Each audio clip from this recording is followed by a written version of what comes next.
Hey everyone, welcome to another episode of RE Behind the Scenes.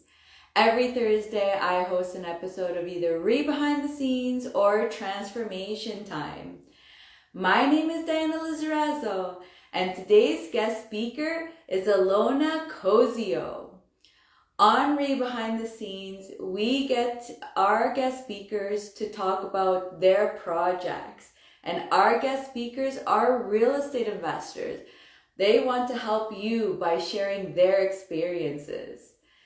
And we get to talk about the project. We get to hear about what kind of strategy it was. We'll get to hear about the numbers, high level numbers. And the most fun part of all, getting to hear those problems that were encountered and how they solved them.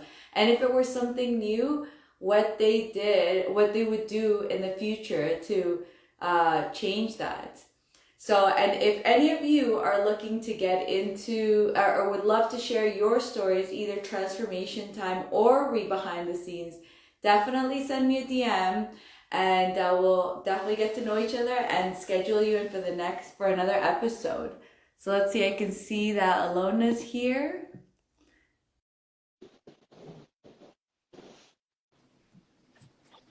Hey, Ilona. Hi, Diana. How are you? I'm good. How are you? I'm doing well. Awesome. So let's start with just telling the viewers a little bit about yourself. Like, what's your real estate strategy? Anything you'd like to share about your experience so far. Yeah. So I'm a real estate investor slash developer. I've been actively on the GP side since the beginning of 2020. And I started off by doing conversions. So we would buy these large single family homes in Hyde Park in Toronto, and then would go through the whole process of converting them into 8-unit apartment buildings, which had lots of challenges, especially at that time. And now I am, we started doing a little bit larger projects from all the learning that we had too, and scaling. And then essentially now I'm doing strictly land development, which is just taking land and going through the entitlement process, adding that kind of value, and then having some sort of exit, which we can talk about too. Mm-hmm. Awesome. So which one, because I know you kind of want to talk about a few, so which one do you want to start with? Yeah, no, I think that we can start with the 8-unit apartment buildings. We did 4 of those. And really the structure was from beginning to end. So from acquisition, and this is how I started. The first project I did on the active side was an 8-unit conversion. So it was quite a large project to start with. That's the first learning. Like, neither of us had done a project of that scale before. And luckily, this is what I like so much about partnership, is that my partner had a lot of construction experience and I had a lot of sales experience. So my role really was that beginning, acquisition, financing, raising funds, making sure everything's closing properly, and then into that planning stage. And then we would kind of work together on the planning stage, and my partner would kind of take over the construction side as I'm acquiring new projects, raising money for the next project. So that's kind of how it started. Awesome. And so for that one, so it sounded like it was then, was the tent, was it a flip or was it a burr? Yeah, it was a burr. Yeah, so we would buy, we did 4 of these projects, all similar, very similar. And, once you start nailing down your strategy, now that you know what you're looking for, now you have better conversations with the realtors. And I was new at the time. I didn't really know what I was looking for. We kind of came up with this idea of like, hey, we can add all these secondary units, and the zoning allows for multifamily buildings in that area. So that's kind of where I started. Okay, looking at the zoning map, where can we build multi-unit, and where can we add that kind of value to the property? So we would buy these decrepit properties that we're not even, you couldn't even put a tenant in. That was the first learning, actually, if I'm thinking about learning lessons here, is find a property that you can at least rent out for something. Like, anything helps, even if it's $2,000 a month, because your burn rate is insane, right? So especially depending on the duration of it. How long were you guys expecting the renovations to be? about a year. We were expecting about a year. We knew it was going to be a long project. Plus, the whole planning process, right? Committee of adjustments takes forever in Toronto. Plus, we were in the middle of COVID. Nobody was working. It took us 9 months to get a committee of adjustments meeting. Oh, That wow. is your project's at a standstill. So all you're doing is burning money every single month, carrying like $12,000, and you're like, oh my God, this is like eating my profit. Luckily, the projects are long term. If that was a flip, like, that it would have been a lot worse. But again, these are stable assets in Toronto that will thrive as time goes on.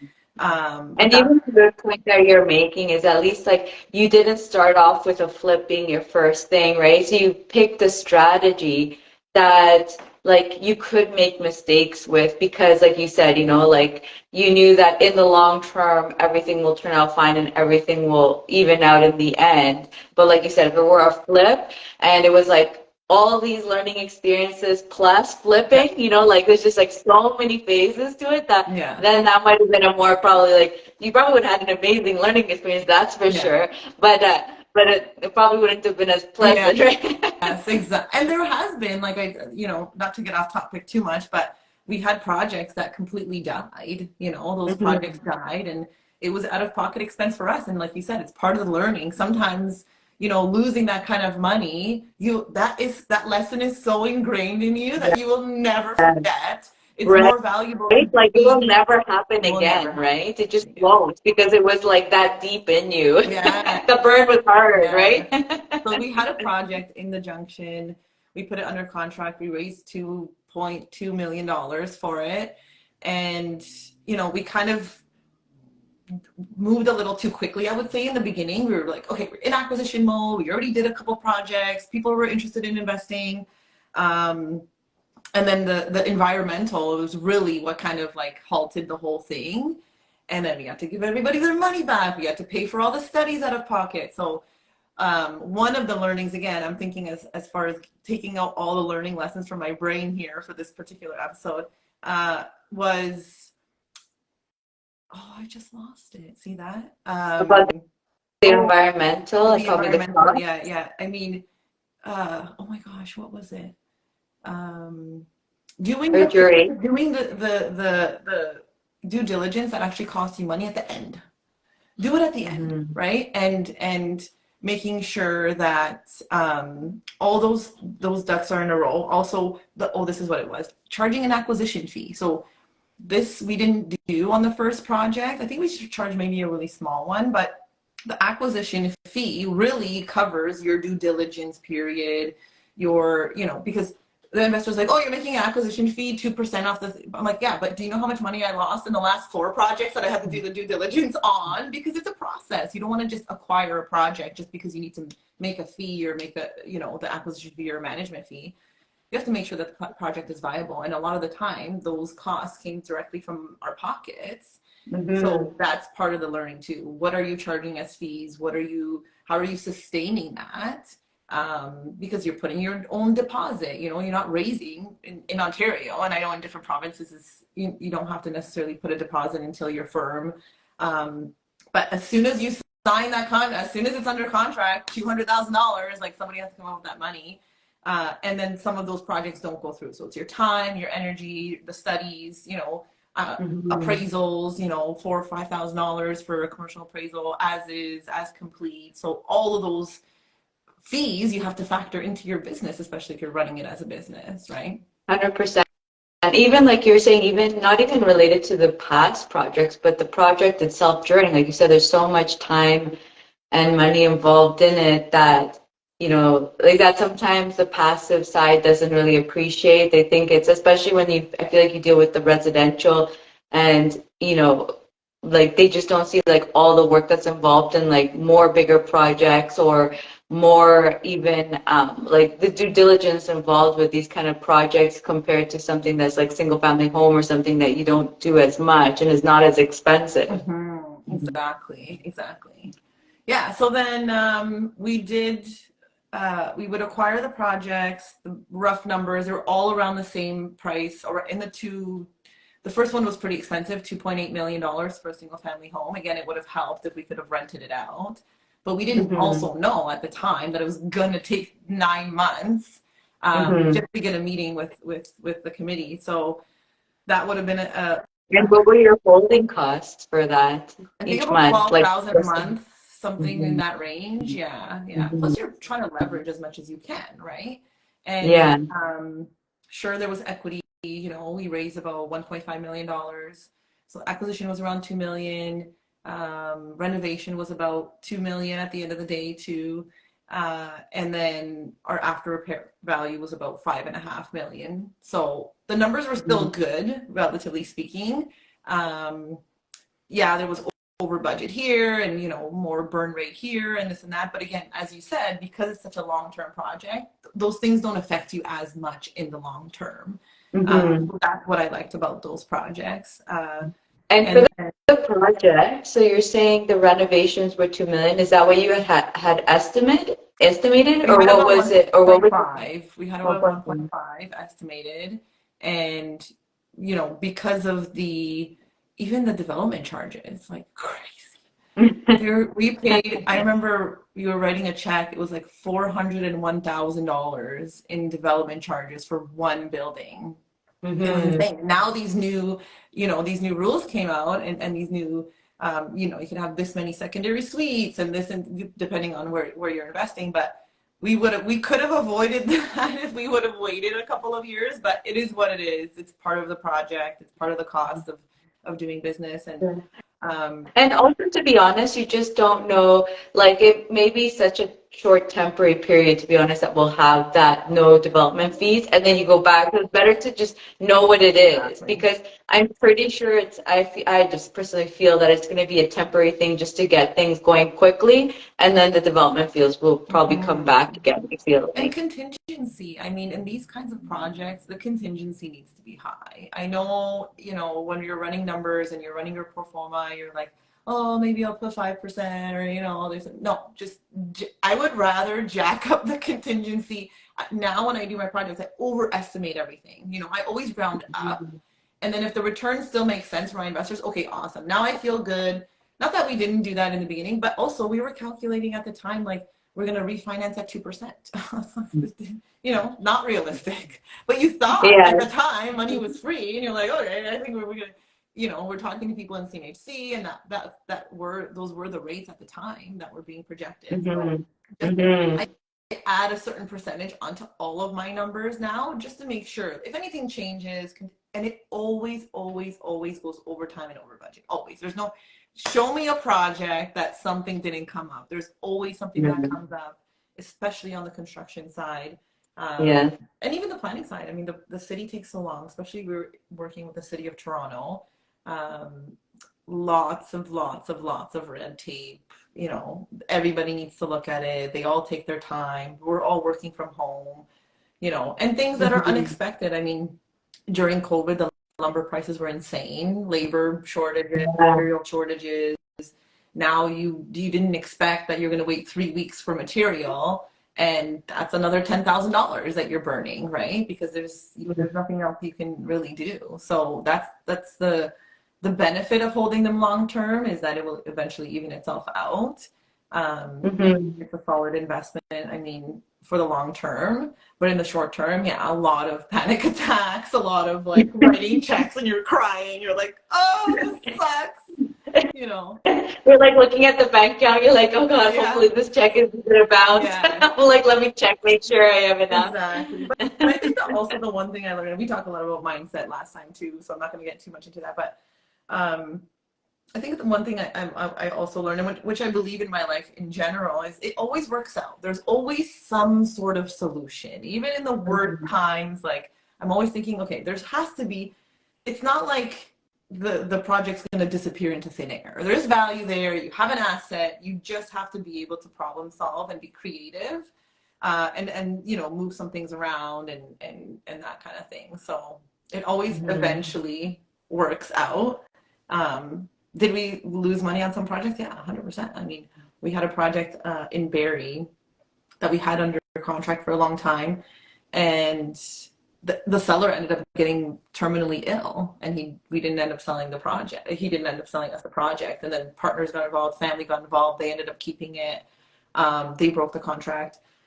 And at the end of the day, I still paid my investors a return on their money because they were expecting to be involved in the project. We didn't have to, right? But they committed their money to the project.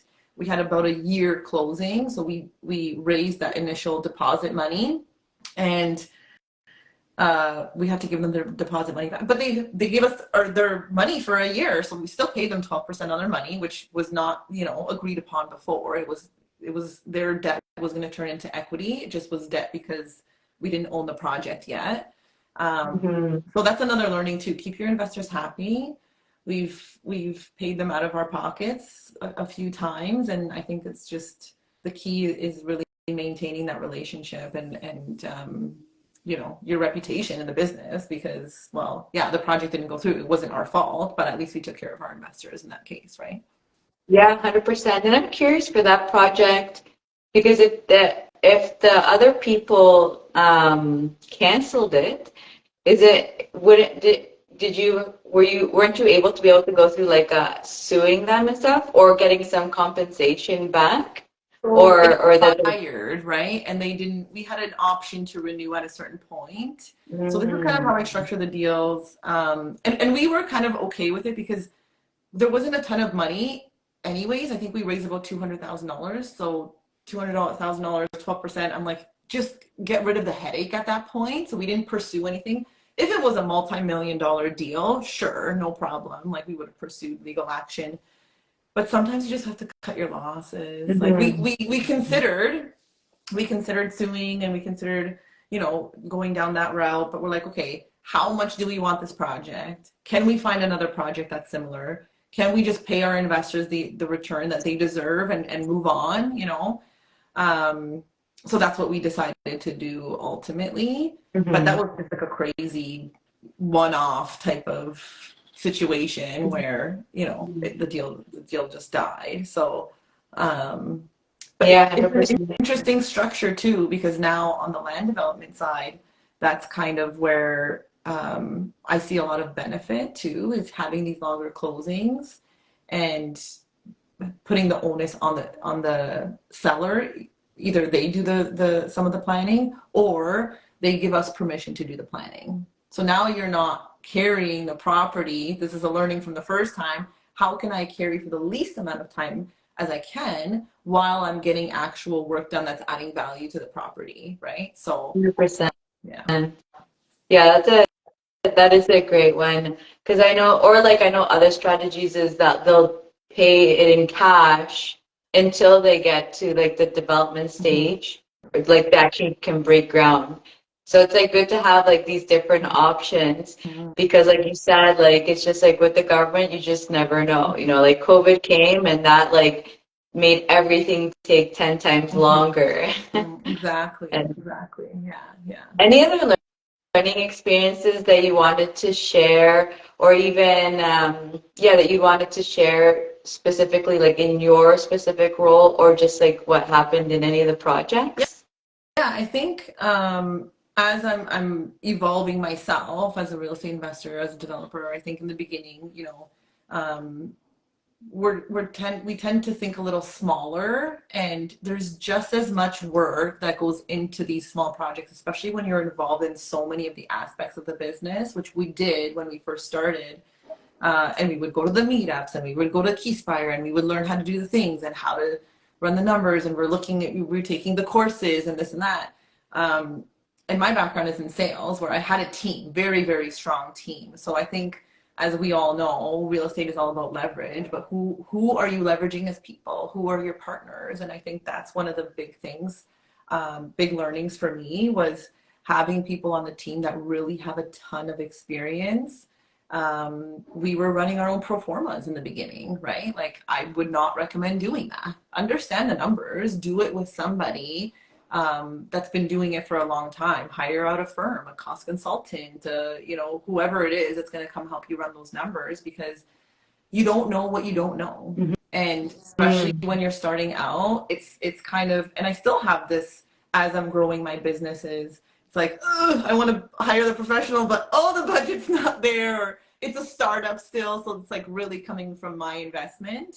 But hire a professional. Like you need to hire a professional that's done it time and time again. Make sure you get, you know, a lot of referrals. We were lucky. We had a good, really amazing GC, Danny. He was amazing.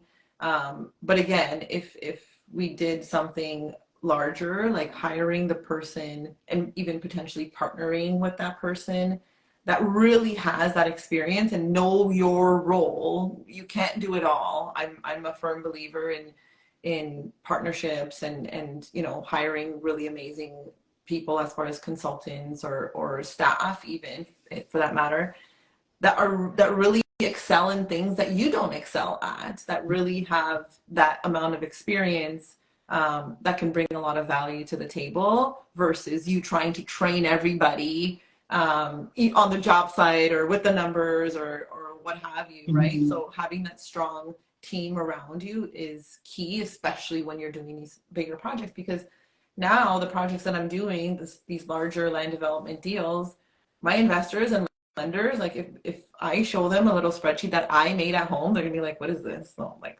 no, like, this needs to come from a firm that I'm not gonna trust you, you know. Sure, it helps when you have experience and finished projects to show, etc. But for the most part, they're gonna need studies anyways, and the proper numbers to back your project. So not so much.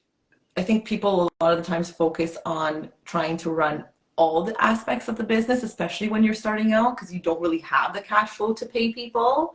But build that into your project, right? Mm-hmm. Like that's, if you want a successful project, you need to allocate those costs to those professionals that are going to come in and help you ensure that it's because one mistake on a pro forma can kill your whole deal. So run it yourself. I recommend doing that, and then bring it to somebody that's really, you know, unless that is your thing, maybe that is your background, right? And that's, it's not my thing, but maybe that is your value to the partnership, and you know, you've been doing it for 20 years or what have you, but trying to learn the things that you're not so good at, and trying to run a construction site. Like somebody called me this morning and like, I want to do this kind of flip or whatever. I'm like, how much experience do you have doing flips? 0. Okay, well, probably not the best. It's not the market for a flip either, but you know, maybe we can add a unit here and there. I'm like, okay, have you done it before? Do you, by the way, you also have a full-time job. Do you know how much work is entailed here? So yeah. Exactly. And like, even if it's just like, yeah, there's just, people don't realize like how much is involved in getting everything done, and especially when you're dealing with bigger projects like the ones you're dealing with, you know, like your very first project, that is a huge project that, especially I feel like when it's the first time, it's even more mentally taxing, because it's like everything is new. So I feel like you stress about everything, you know, whereas like I feel like if you had to go do that same project again, it would probably flow so much easier, and like probably you wouldn't even be working half the amount of that you did the first time around, because you just already know everything and can just make quick decisions, even the decisions even happen quicker. And even on the money raising side, that was again like my role. And I'm coming from a sales background, and I love talking to investors. I love giving investors opportunities. I love finding the deals, getting creative on the structure of the deal. That real front end. After we close, I'm like, okay, somebody else come in and take care. That's when the professionals come in. Okay, the planner, the development, you know, like I'm a developer, but I also partner with development companies. But I think, you know, in the beginning where I don't know, I can't speak for everybody but myself, I was trying to get to know all the things, because I thought I had to have all the knowledge for someone to want to invest in me. When really it's about leverage. Who's on the team to be able to say, answer the like, how do questions. I raise money? Well, would you give yourself money if you're just learning how to run a pro forma on an Excel spreadsheet? No, right? So Yeah. who's on the team? Leverage those people. Partner with a development partner. Partner with a builder. Maybe you guys come in, you know, half and half for the equity, and they bring half the equity, and you raise half the equity from your friends and family. But you could say, hey, this is the developer that I'm working with. This is the builder. This is their portfolio. This is what they've done, and this is how much experience they have. Just gives you that much more credibility, and it gives you the confidence too, because you're not losing, like you said, you're stressing about everything. You're losing sleep at night. Oh my God, how am I going to handle this, you know, speed bump? How am I going to handle this mess at the construction site? Or I don't know any other trades. I just called my dad because he happened to do that, and I don't know what I'm doing. So leverage is really everything on, especially on the money raising side, right? People need to trust you. People need to know you know what you're doing, you can execute, and your team can execute, because that's the security that they have, right? So 100%. And I love that you're saying, well, especially with the, I think like you're saying, with the bigger projects, it's a little easier to bring in people, like experts, or team up with people, because there's a lot more money to spread around compared to if you do like a little project. I feel like the little projects is really where you see people just wanting to do everything themselves, because the spread isn't that much and it doesn't become worth it after a while. And then, you know, like you're saying, it's just, you're trying to be like everyone in every single like role to just get it done. Whereas like I feel like the benefit of the bigger projects are exactly what you're saying. Like you actually can, you have enough spread that you're like, let me get an expert in this, let me get an expert in that, so that we can make sure that this project actually completes properly. yeah, and I think, you know, you make a good point, because it's really about your goals, right? Like what are you trying to do, and therefore, you know, what is the strategy you're going to go into? Because I talk a lot of people out of being an active partner. I'm like, I want to be passive too. When I'm, you know, $20 million in my bank, to be like, okay, which development project am I going to invest in? And you go do all the work, right? So I see people trying to leave their full-time career to become an active real estate and build a whole, you're building a whole business. And sometimes they don't have, I didn't have experience building business. I had to hire a coach to tell me how to build a business, you know?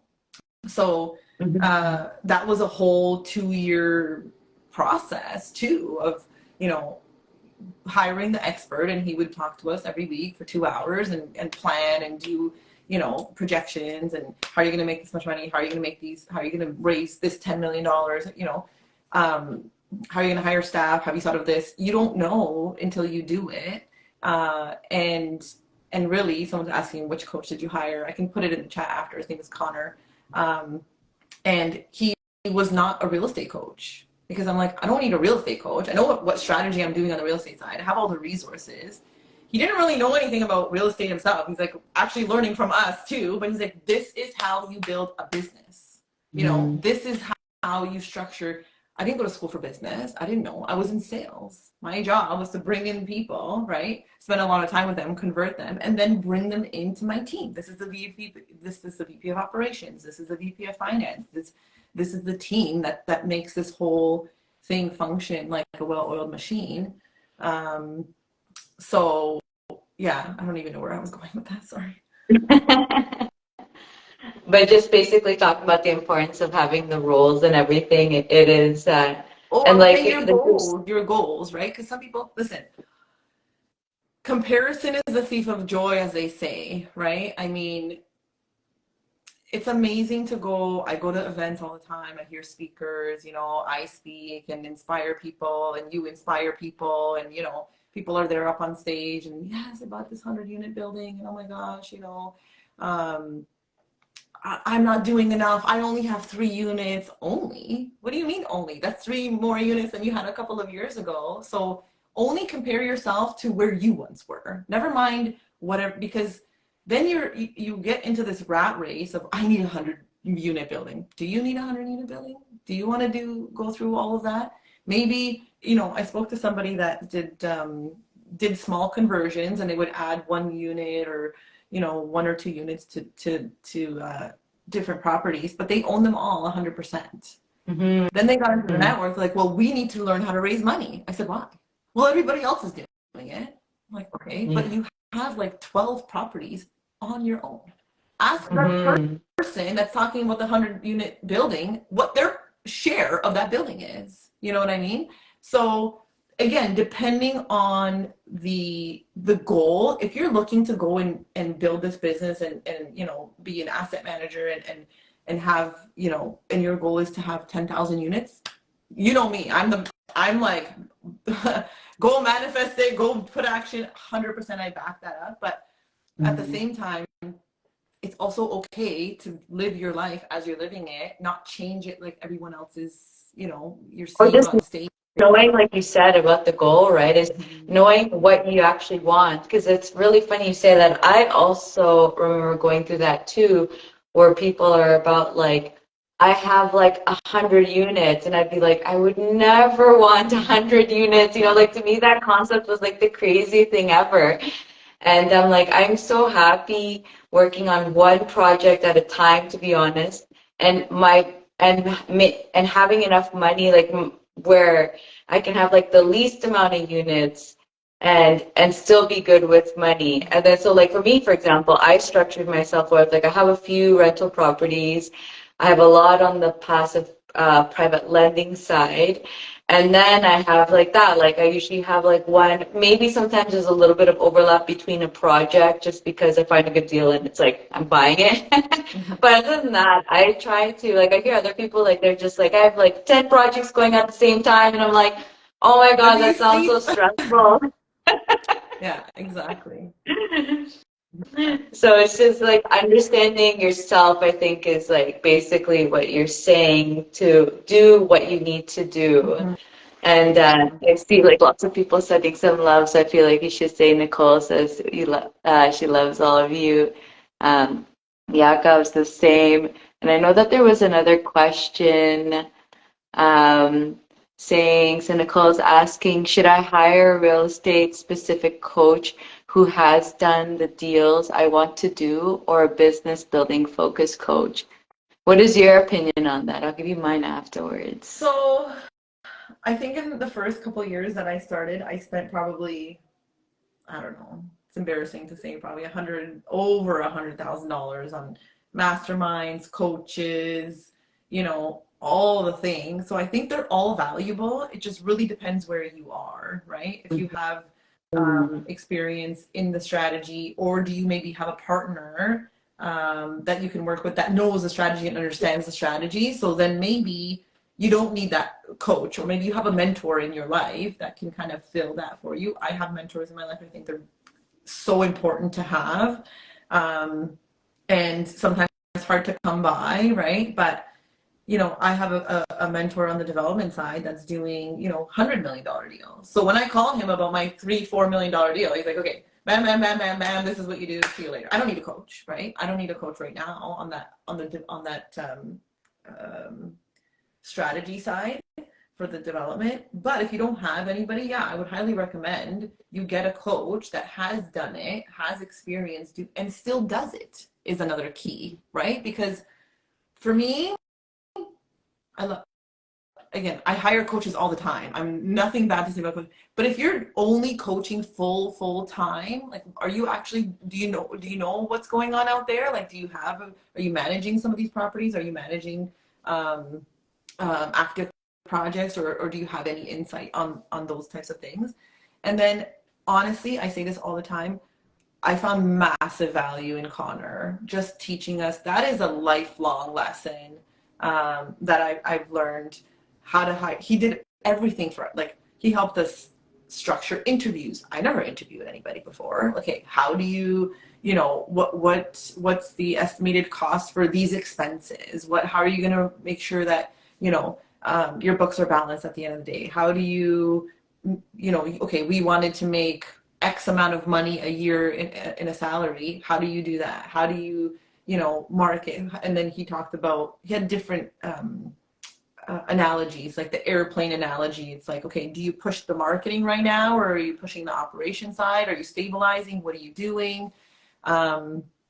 And so that was extremely valuable. And the fact that he wasn't in real estate was extremely valuable, because it was a completely different perspective.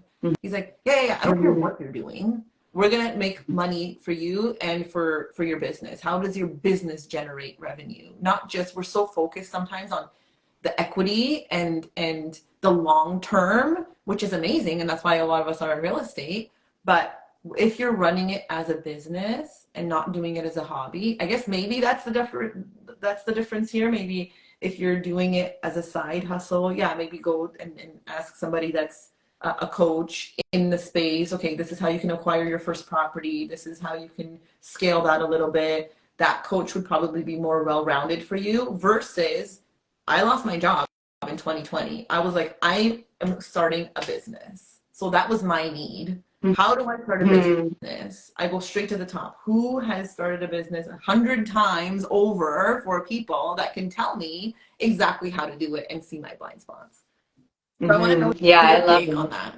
Yeah, I would say so. I think very similar to what you're saying. It really depends on, like, for example, I feel like not a lot of new investors are probably a little lost and don't know because there's like so many strategies. I don't know what I like, all this stuff. So if you're like in that phase, I feel like you probably want a real estate coach to kind of guide you through and kind of give you some direction. But and then I feel like that, like once you know what you want and you're like, I actually want to run a business, I want to, like, you know that these are things that are important to you, then I'm also an advocate of like not mixing either. Like I don't want to have a real estate coach that's also like a business coach because usually like they're more expert of one and the other, and I rather mine to be completely focused too, because I actually also have like a business coach too.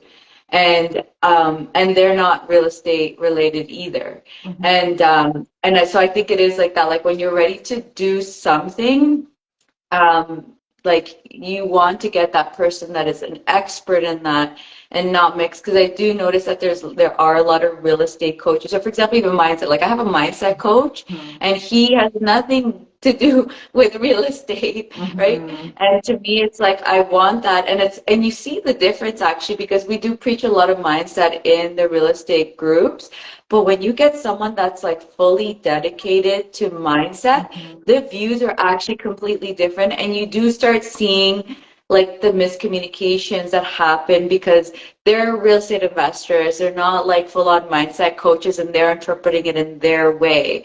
Whereas mindset is fully like their job is mindset and their interpretations are completely different. They're not completely different, but they're quite different, right? So but then, for example, like an interesting phase that I'm going through is also realizing when you want to coach to when you just want to hire someone. So I'm not like, and I think Ilona, you're in the same boat as this. Like I have no interest in learning about stuff that that is just not my interest. Because, for example, like I would say like social media and all this kind of stuff is not really like my thing. And so I would rather hire a team to take care of it, because I get all these messages of like, let me teach you how to do social media. I'm like, zero interest. That's why I have a team and they just tell me what to do and I do it, you know? So I think that is also a big thing, is also understanding there's that avenue of hiring too, which you were talking about too. So I think it's like knowing, I feel like coaches, being very specific on the coaches you have, and like that, if you're new, having a generic real estate coach is probably a good idea, because they kind of they've done a lot of different things and can guide you in certain directions, right? But then once you're starting to level up, either you're leveling up your coach to be specific, like for example, like I have a capital raising coach because I like to that area of raising capital. So he's like very specific for that, right? And so once you get to that level where you really know who you are, what you want to do, and like what your strengths are, then you're looking for that person that is much higher up in that than you are, where they're like unreachable at the moment, you know, like I want to be you. Proximity, right? That's the thing. I love that you said that, because, you know, and I say this about my kids too, instead of always pointing out the things that they're not so good at and trying to like, you know, oh, they're not good at that, let me do more of that. No, what are you good at? So with the capital raising, yeah, I'm good at that. Let me get better at that. Let me become the best at that. Let me outsource all the other things that I'm not, like you said, you're not going to want to learn. I don't want to learn how to sit at home and do spreadsheets all day. Like that's not my thing, right? I want to be out there and networking and doing those types of things, and hiring the person to do the things that they're good at. Let them live in their zone of genius. You live in yours, and you continue to nurture and grow. And it changes as you go. In the beginning, same thing. All I did when I started, you know, in the very beginning of COVID, and all I did was network with people. That's it. I was on Zoom calls 10 hours a day, like at least back to back. I'm like, oh, maybe I should have scheduled a lunch in there. And I would learn about different strategies. So it really depends where you are in the journey. And it really is a journey. There's no quick fix. You're going to get there differently than I got there, than Diana got there, than, you know, we all have our own story, but really based on where you are in your journey. Yeah, now we're at the phase where I'm like, you're like, I'd rather just hire someone to do this for me. But a couple of years ago, I was like, I don't have a budget to hire a social media person. I'm still trying to pay myself. You know, so depending where you are and where your goals are, like now I do a lot of what I do, you know, on project wise is the decisions made on lifestyle, right? What's the lifestyle I want? How is this going to affect my lifestyle? I've worked so hard to get here. I don't want to go backwards. I don't want to go work 20, you know, whatever, 16-hour days like I used to because I had nobody else to do it. How is this project going to affect my life? How can I do it easier? You know, and that's kind of why I moved into the land development space, because those first projects that we talked about, the 8 units, we did everything from acquisition and calling the realtors, like, you know, having meetings with realtors, getting them to know me, getting them to know what I want, to capital raising, to financing, and the due diligence, and then the planning, and then the construction, and then the refinance, and CMHC was a whole new, you know, that was a whole thing that took months, and stabilizing the building, and then all of a sudden you're leasing out units, and there were so many things in that one project, and then you keep them long term to make money later on. We weren't making any money, but we were doing so much work because we didn't know how to structure the deal properly, right, in the beginning. So I found that there's a lot of money to be made on the planning side. And I'm like, okay, if I acquire and do the planning and then kind of stop there, not to say you can't be involved in the construction later, but this is how I structure my deals now, where it's in phases, right? So that's more conducive to what I want because I get to flip money faster, right? I don't need a 5-10 year investor. I need a 2-year investor to get over that finish line. And then you have options because those projects can take a really long time. And, you know, there's so many variables and you need a massive team. So sometimes narrowing in on one strategy and seeing where the money, where a lot of the value is there, I think that can be really lucrative. And then living in your zone of genius to understand, then you can focus, okay, I'm looking for this kind of deal and not I'm looking for a good deal somewhere, right? I'm looking for I'm going to try this, I'm going to try that. If you're trying all these different things, you're never going to get really that good at what you're doing. So that's what I love about the land development space. It doesn't take up a lot of my time. I have a planner. They update me once a month. They're doing all the work. And once it's done, I have options. I can exit. I can partner with a builder. You know, I can exit my investors. I can sell it. I can keep it. There's so many options, right? Because you're getting in so early in the process. So that's more my lifestyle goal is I want to work less and make more versus carrying the torch of I do everything, which I did in the beginning. I'm like, I do everything. I know how to do everything. I raise money. I do the refund. I do this, you know, and there's a sense of pride too. And as you're learning, it is exciting. And it's all very valuable to know. Like you need to know the business, right? So there's no better way to learn the business and be the boots on the ground, if you will, everywhere. Our projects were here. I was going to the construction sites, you know, learning about LVLs and like things that, you know, now I'm like, I don't care. Like I'm just telling you when the building's done, right?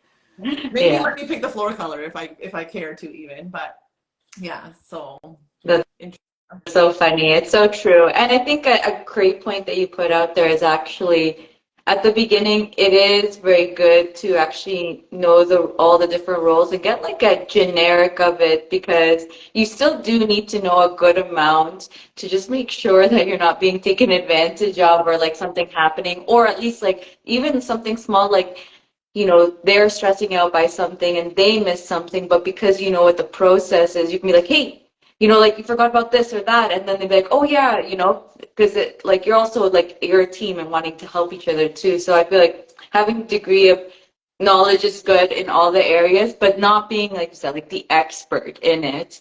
And I just wanted to also ask you, just because I didn't want to miss Baba's question, and he was just asking, what's your superpower?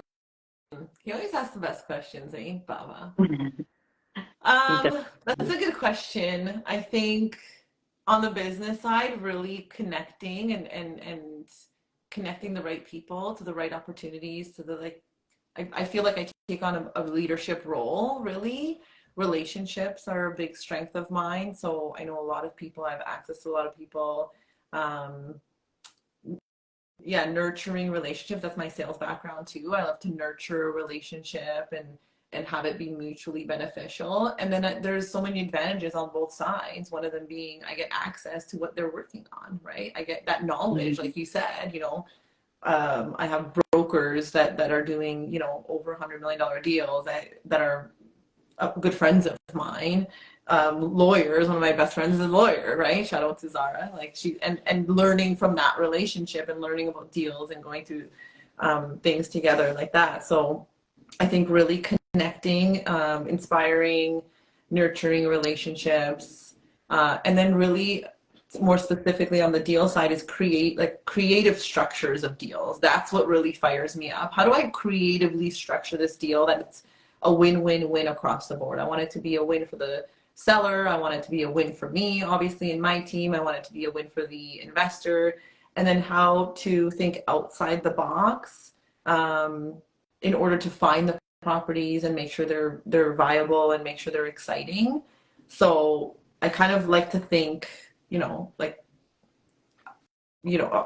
the relationship side, I have a good relationship with a planner. So I call him, I'm like, hey, I'm looking for a good deal. What's the path of least this year? Where are you doing the most deals? Da, da, da, da. Instead of, having in the beginning, realtors would call me, I have a good deal, I have a good deal. And then I would spend time looking into the deal. It's not a good deal, but they're a salesperson, right? So then just looking at how to structure, I do a little bit of everything. So like you just mentioned, knowing the whole business is so valuable, because I know when it's not a good deal when I see one, or I know what clause needs to be put in the agreement because I've got burned a few times, or, I know when to partner with a builder and when not to, or when is a good time to exit and when not to. So really high level, I like to stay at the high level, structuring, getting investors in, getting good opportunities in, and then delegating the details out. So that's really my strength is kind of high level. Mm-hmm, mm-hmm. Yeah, and I agree with you. I also love the creativity part, and like that, seeing like everyone winning. It is. I feel the same with you. It's exciting, especially when you're just like, okay, like how, like opening up your mind to like the different possibilities, because you're just like, I want this to be a deal that everyone wins, and you're just like really trying to like rack your brain about it, be like, what can we do? What's, what can we make it so everyone wins? Mm-hmm. Exactly. Yeah. So some of these land development deals, I mean, we got 22 acres outside of Peterborough, and again, I didn't want to carry the property for a very long time because it's just burning a hole in our pockets. And I ended up negotiating the deal directly with the seller, sorry, because I'm like, I need to understand what the seller wants. And then, like, again, the sales background, listening for what it is that's motivating them, being able to come up creatively with that structure. Okay, so I hear your need here. He wanted money, right? He wanted money now. He doesn't want a long closing, but I wanted a long closing. I'm like, no, I'm gonna get a happy medium here where you're still happy and I'm still happy, right? And that's really the recipe for a successful deal, especially when you're closing in a long time. So I ended up negotiating. We bought for 2.8 million. he wanted $500,000 deposit, which is high for $2.8 million acquisition. And, you know, figuring that out, because some people would be like, it's a no, like I can't. And he wanted it released from the trust account. Mm-hmm. So you're asking me to just give you $500,000 and pray to God that we're gonna close on the deal and nothing happens, you know? And so anyways, after back and forth and consulting with different people and you know, network and mentors and lawyers and such, I came back to him and I said, okay, I'll give you the $500,000 because he wanted to sell now in order to go and do something else with the money. But I said, I'll register it as a mortgage on your property. So that's kind of in the form of a deposit. We registered it so that my investors had security, because I said, business person to business person, investor to investor, would you give me $500,000? You don't know who I am, right? Would you release your money from the trust account to me? No, you wouldn't do that. So I want to give you the money. Let's find a creative solution here in order for you to get that money and be on your way while I'm adding value to the property that I'm going to close on in a year from now, right? So now my investors can do more with their money elsewhere. I only had to raise $500,000, which the total raise is going to be over $3 million. But now I have a year to figure that out. The seller is happy because he has his $500,000. My investors are happy and I'm happy because their money's secured against the project or against the property. And in the meantime, we're doing the studies and we're getting the things done to be consistently adding value and getting to the goal, which is draft plan approval. And that valuation is going to be much higher than what I bought it for. But we did give him a little bit of a premium in the beginning, right? So maybe the property was worth 2.5 or what have you. Okay, we'll offer you 2.8. We'll give you the $500,000. You register it. We register it on title. You go do whatever you need to do with the $500,000. Now you have that cash to play with. And then when we're done, and now I have more security knowing if something ever were to happen where we don't close, like that other project I told you about earlier, at least I'm only owing them interest on $500,000 versus having raised $3 or $3.5 million, and now I'm scrambling to pay them the interest that they rightfully deserve because the project didn't go through. So that was a really fun way to put it together. And now the property's with draft plan approval probably worth about $5 million, you know, maybe 4.5, but we didn't even close on the property. So it went from 2.8 million. All we had to do was raise the 500,000. Now it's worth, you know, almost $2 million more. And we didn't really do any work because the planner is doing the work. So once I saw how lucrative that was, I was like, what's the point of building? Like, let the builders do what they do. And I know amazing builders that have run super successful businesses that have, you know, the resources and leverage and scale to be able to build for not a lot of money versus someone like me that's like, I don't really know much about building. Yeah, sure, we can build a couple units here and there, but what prices and trades are we getting versus someone that has those, you know, that has that what's the word I'm looking for? Like economy of scale, right? Because they have multiple projects and they're building for $180 a square foot. Meanwhile, we're struggling here for $350, right? So 100%. I love all the information that you've provided. I think it's so valuable to people. I love that even you showed, you know, the creativity side of it, because like that is just that's really what it is to be a real estate investor. Is really about being creative and trying to, or at least if you're going to move forward and grow bigger, you start realizing how important it is to be creative, to be able to like make deals happen. Mm-hmm. So thank you so much for coming on. Thanks so much for having me. It was so fun chatting with you. It was a lot of fun to chat with you. And if you guys loved what you heard from Ilona, she's going to be tagged on this so you can follow her. If you love this episode, send us some love, send us some likes, and if you love my shows, follow me too, because you'll get updated on all the shows that I have. So thank you so much, Ilona. Thank you, everyone, for coming on, and we'll see you all in the next episode. Bye, Ilona. Bye, everyone. Thanks, Diana. Bye.